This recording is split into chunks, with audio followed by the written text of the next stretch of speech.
NEET হয়ে গেল, কতক্ষণ হয়েছে? 24 ঘন্টা। তো রেজাল্ট তো কী হবে সেটা কেউই জানো না।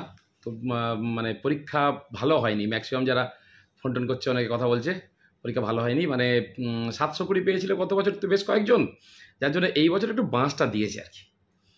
তো সেটা একদিক থেকে আমার মনে হয় ভালোই করেছে, কারণ প্রশ্নটা কঠিন হওয়া দরকার। একসাথে অনেকজন একই নাম্বার পেয়ে তাদের মধ্যে সিলেকশান করাটা একটু টাফ বলেই মনে হয়। সেদিক থেকে যদি প্রশ্নটা কঠিন হয় তাহলে জিতকে লেঙ্গে পাকিস্তান, লাড়কে লেঙ্গে পাকিস্তান।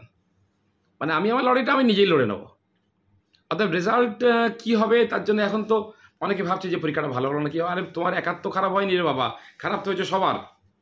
অর্থাৎ খারাপ যেহেতু সবার হয়েছে, রেজাল্ট সবারই খারাপ হবে। তার মধ্যে থেকে কাট অফ মার্ক কী হবে দেখা যাক। অর্থাৎ যে ভাবছো যে আমার 600 পাওয়ার কথা ছিল, আমি বোধহয় 600 পাবো না, আমার 550 হবে। আর ব্যাপারটা তোমার ক্ষেত্রে যেমন প্রযোজ্য, তো এমনি সবার ক্ষেত্রেই প্রযোজ্য। ব্যাপারটা তো কেবল তোমার একার ক্ষেত্রে প্রযোজ্য নয় রে বাবা, সবার ক্ষেত্রে প্রযোজ্য। অর্থাৎ ফিজিক্সের প্রশ্ন যেই অ্যাডভান্সের প্রশ্ন এসছে, নিটের প্রশ্ন এরকম প্রশ্ন হয় না। নিটের প্রশ্ন অনেক সহজ প্রশ্ন হয়, সবার এরকম একটা ধারণা আছে। কিন্তু এটা কিন্তু ভাবতে হবে যে বিবর্তন একটা কন্টিনিউয়াস প্রসেস এবং বিবর্তিত হতে হচ্ছে। ঠেলায় না পড়লে বিড়াল গাছে ওঠে না।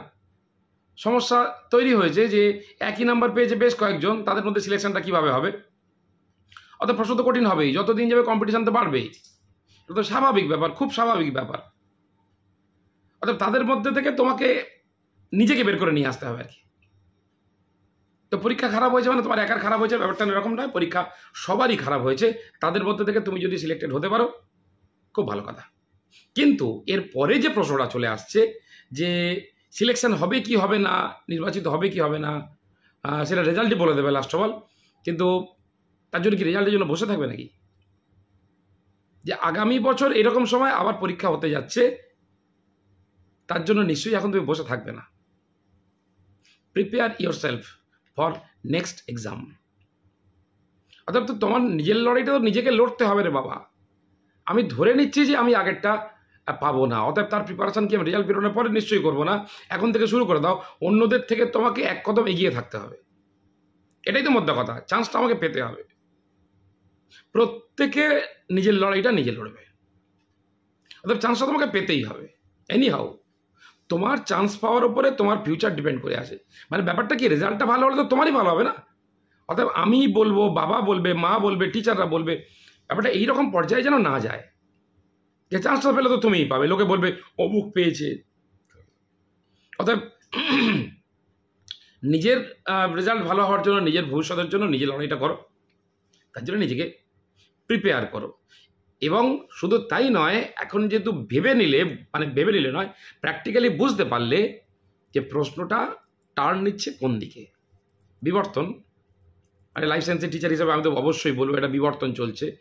মানে সমস্যায় পড়েছে, অতএব সমস্যাটা ওভারকাম করার জন্য নেক্সট কি অর্গানের চেঞ্জ হবে, তবে তো টিকতে পারবে। অতএব নিট এক্সামিনেশান যে যারা অর্গানাইজ করছেন, তারা তাদের অস্তিত্বটাকে বজায় রাখার জন্য কঠিন করবে, এটা তো খুব স্বাভাবিক। এটা বিবর্তন আমাদেরকে বলে দিচ্ছে যে কঠিন হতে বাধ্য। আমি আগেও বলেছিলাম প্রশ্ন হয়তো একটু কঠিন হবে, হয়তো। এবার ব্যাপারটা দেখা যাচ্ছে যতটা ভেবেছিলাম তার থেকে প্রশ্ন অনেকটা বেশি কঠিন হয়েছে। আমি বায়োলজির টিচার, সেই হিসাবে বায়োলজির কথাই আমি হয়তো বলেছিলাম, কিন্তু ফিজিক্স কেমিস্ট্রি কী হবে সেটা তো আর আমি করতে পারছি না। ফিজিক্স কেমিস্ট্রি কী হবে, প্রশ্নটা হয়েছে ফিজিক্সের প্রশ্নটা বেশ টাফ হয়ে গেছে, বলছে যেই অ্যাডভান্সের প্রশ্ন এসছে। আমি বলবো ঠিক হয়েছে, বেশ হয়েছে। তোমার একার জন্য তো হয়নি যে এই অ্যাডভান্সের প্রশ্ন তো সবার জন্য হয়েছে।